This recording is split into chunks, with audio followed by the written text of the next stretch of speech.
What is up, everybody? Welcome back to another video. In today's video, we're discussing training camp for the Detroit Lions, man. This could actually be the last video we do of training camp. I know it sounds crazy, but I'm serious. This is day 14. Let's get it started. You know, I got to shout out DoseOfDion, man, because it was actually the first time I went live on YouTube.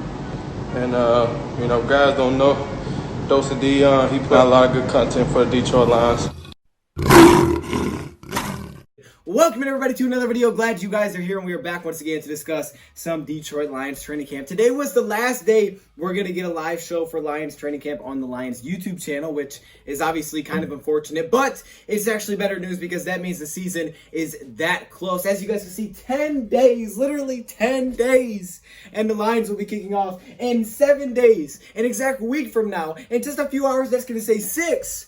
The Texans and Chiefs kick off the NFL season, man. We're so dang close. I'm super excited. So, while it's kind of sad, training camp is wrapping up, and, you know, it's been a nice journey, but the NFL season is kicking off super soon. So this is day 14, and the Lions are coming off the scrimmage that they held yesterday, so today was a very light practice, kind of just a walkthrough. A lot of guys were limited. A lot of guys didn't participate, but we do have a few takeaways. I really had to dive deep for these ones, kind of look at the highlights they showed us up today. Also, you know, kind of look at some interviews, things like that. So we're really digging deep for this episode, but I got you guys, okay? I got you. I'm carrying y'all to the finish line. No? Okay, anyways, let's start off with the participation report, okay? So we don't have a lot here, but Hunter Bryant and Dan Skipper were not in practice today. We know Hunter Bryant has been out for a very long time. We know we've seen him running around a little bit, but he has not been in practice in a very long time. And Dan Skipper, who is our tackle, is not here either. Haven't really heard a lot about Dan Skipper before now, so I don't think it's too serious. And like I told you guys, many players are limited for the Detroit Lions. Matt Patricia said earlier that many players were going to be limited. A lot of guys were going to get a lot of rest today. It's going to be a walkthrough day because a lot of players are sore from yesterday. Lions held a scrimmage yesterday, and players are sore after that scrimmage. Now, we didn't really get a lot of takeaways. I have a few in today's video, but they're sore. And if you guys know, Matt Patricia does not like to practice on turf. It's different for your body. Matt Patricia, even with the new turf and things like that, he understands that still being outside is better for your body. It handles your joints better, things like that. So he said, hey, they're sore from it. It's only our second practice we've done throughout training camp. That's been on turf. They had the one that was indoors. If you can remember, the weather was kind of bad, so they went indoors, and then they had the scrimmage. So that's it. So this is the second time the Lions practice on turf, and apparently a lot of players are sore, but that's okay because today's practice was kind of just a walkthrough, something very light where players can kind of get out there, kind of talk, you know, go through a few things. So it was a pretty light practice. Saturday is the final cuts, right? Saturday is when the Lions will make their moves to get down that 53-man roster. I'm sure we're going to hear moves before then, so I'll keep you guys up to date with those.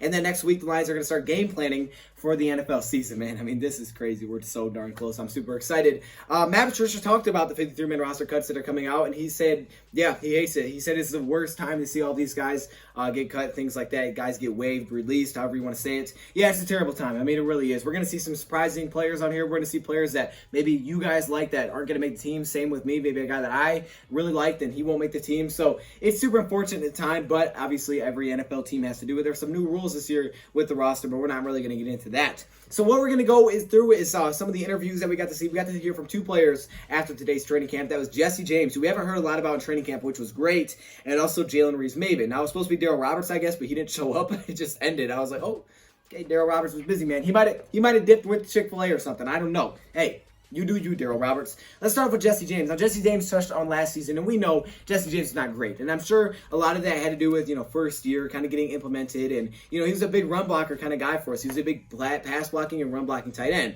But obviously he didn't have the best season. Not what we were expecting, not for what we paid him. And when Jesse James was asked how he thinks he performed last year, he said last year was my toughest year as a professional player. He said it wasn't great. So, yeah, he said it was a brutal season with his first year with the Detroit Lions, and it was his toughest so far in the NFL. He encouraged that year two can be much better. Year two with Darrell Bevell, getting familiar with him. And he said basically what happened during the season is Darrell Bevell, you know, the season got rolling, and that position for him just kind of lost some of its value during the year. And we've seen them go to TJ Hockenson a little bit, but even after week one, I mean, the value kind of went down for the tight end position. The Lions were focused elsewhere. And we saw Stafford go down, so I'm sure a lot of things changed up just to make sure the quarterbacks, you know, were comfortable in the offense. So everything was kind of changed up. And he said Darrell Bevell reached out to him after the season and was like, hey, look, that was not my intentions. This season didn't go as I planned. You know, we think that, you know, the tight ends are going to be a very big part of this offense. And Jesse James said that was eye-opening to have Darrell Bevell go out, reach out to him, not the other way around where, hey, I got to go talk to the coach about why I'm not getting involved enough. Darrell Bevell reached out to him. He realized it. He said, you know what? Hey, we didn't get you that involved. We understand, and we think you guys can be a big part of this offense. So that's definitely good. He also thinks he has really, really improved so far this offseason heading into next year. That's awesome. Hopefully he has, man. I'm rooting for Jesse James for sure. Blasted. I will say that. He was blasted last year for his rough performance, but I think it was understandable. I mean, he was paid a pretty good amount of money, and his first year just didn't go as well. It just didn't go great. So, it's definitely understandable why there was criticism out there, but I am rooting for him for sure to, get back at it to get this thing rolling. Then we heard from Jalen Reese-Maben, who I don't have a ton of takeaways from. The one I do is, his size. Matt, he's one of the smaller linebackers we have. We got all these linebackers like, you got Christian Jones, Jared Davis, who bulked up, Jelani Tavai, Jamie Collins. You got these big, long linebackers, and then there's little Jalen Reese-Maben, who's just a small, really fast guy. He's not a safety, but he's a linebacker, but he's just small and fast, and it's like, how does this guy fit into everything else we have? And he said that's what's great about our defense. We got all these different players that can play different ways, and that's what I can bring. I bring that speed, be a little bit smaller, be good in coverage, be good in special teams. That's nice. I mean, Jalen Reese-Maben does give you a completely different mix, and I think his role definitely improves, as I've seen a lot of good things, especially pass rushing. I've seen a lot of good things in his pass rushing, and that's where he's really seemed to develop, and that's where he could have a big role for next year, and he's going to need it, especially with some of the injuries that we do have to guys like Austin Bryant, Juno Okoro, who's been kind of on and off. Now let's hop into the observations from today and a little bit of yesterday's scrimmage. The first thing I have is Isaac Nauta, and really just the tight ends in general. They've been huge this offseason. I mean, this training camp has been all about the tight ends offensively. Matthew Stafford has thrown to tight ends constantly. TJ Hockenson has dominated so far in training camp. I mean, he hasn't had every day be great. He's had a couple down days, but for the most part, he's getting attempts and targets on targets. He's just getting the ball thrown to him a ton.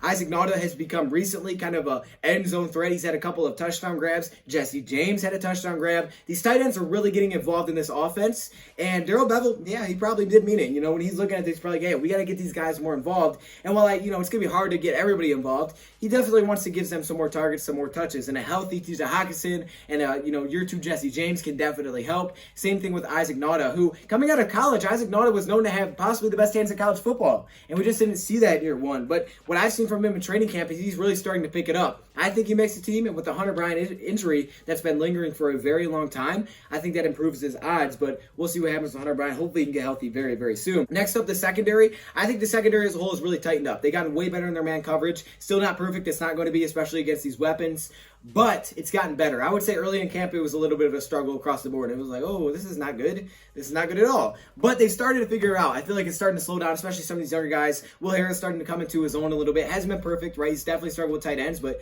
that's just a matchup that other teams are going to struggle with as well, because you put a safety on him, you're too small. Put a linebacker on him, you're too slow. That's the whole point of a dang tight end. That's why we got him, and that's what he's supposed to do, right? Will Harris has seemingly came into his own, though. I see him get a couple pass breakups. I've seen him, start to kind of turn things on a little bit. Jeffrey Okudah, another big play in the scrimmage, and Okudah seems to be slowly getting more comfortable now that he knows what the NFL is all about. D Virgin, I seen him make a couple of plays, which was kind of nice. Desmond Trufant, I haven't heard a lot about him. So the secondary as a whole is locking up. They're getting tighter. They're not perfect, and they probably won't be perfect even week one, but they're getting better, and it's definitely helping them for week one, because when week one kicks off against Chicago, you aren't facing Galladay, Jones, Danny Amendola, Marvin Hall, Quintez Cephas, Jamal Agnew. You're facing Allen Robinson and some other dude, okay? Yes, they have 12 tight ends, okay? But we can cover all of them, right? Hey, 12 tight ends. If none of them are good, you got no tight ends. Tell them. All right, now stop. I'm sorry. I'm roasting them a little bit too much.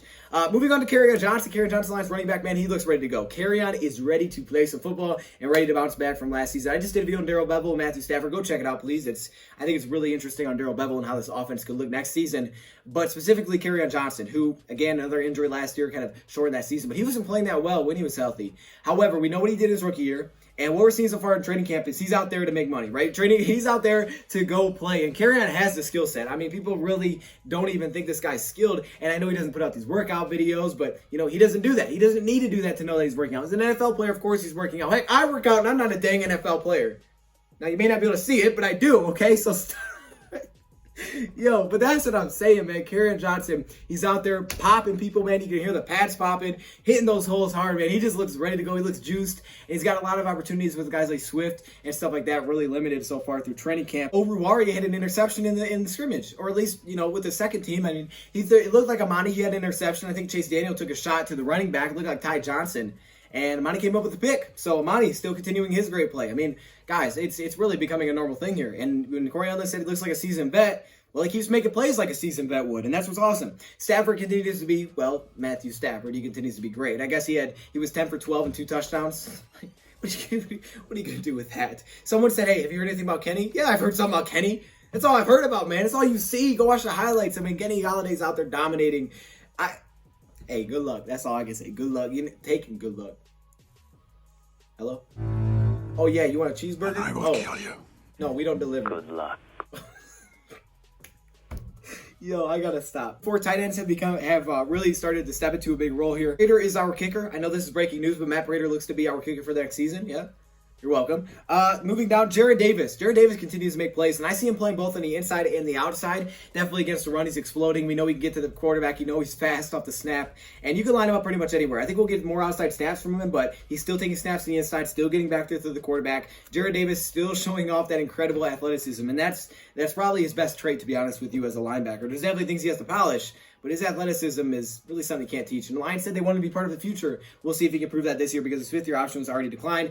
Deep ball Hall still making deep ball Hall plays. I mean, his name is that name for a reason, right? We're not going to change it. We're not going to call him short ball Hall because every game, every practice, every training camp day, he's catching deep balls. And the veterans, finally the veterans, you know, your Jamie Collins, your Matthew Staffords, your Duron Harmons, these guys are playing a huge role. And you could just see it when the Lions talk to players, when they have these mic'd up things. I mean, these guys are the guys that are out there that are talking, they're helping other players. And it's really kind of spread. It's been contagious that every player on the Lions team has really been, you know, close together. It's a very tight group. Matt Patricia talked about it at, you know, when they were in a circle and they were kind of breaking up practice. Matt Patricia discussed it, how close they were as a group, and they're playing hard together. They're competing. They just want to go out there and win. It's simple. This is a brotherhood. He said it's a brotherhood, and you can see it, man. It's forming, and it's a great sight to see. Let me know your thoughts, comments below, man. How do you guys feel about the Lions season? How confident are you? Thank you, Pat, for watching, and I'm out.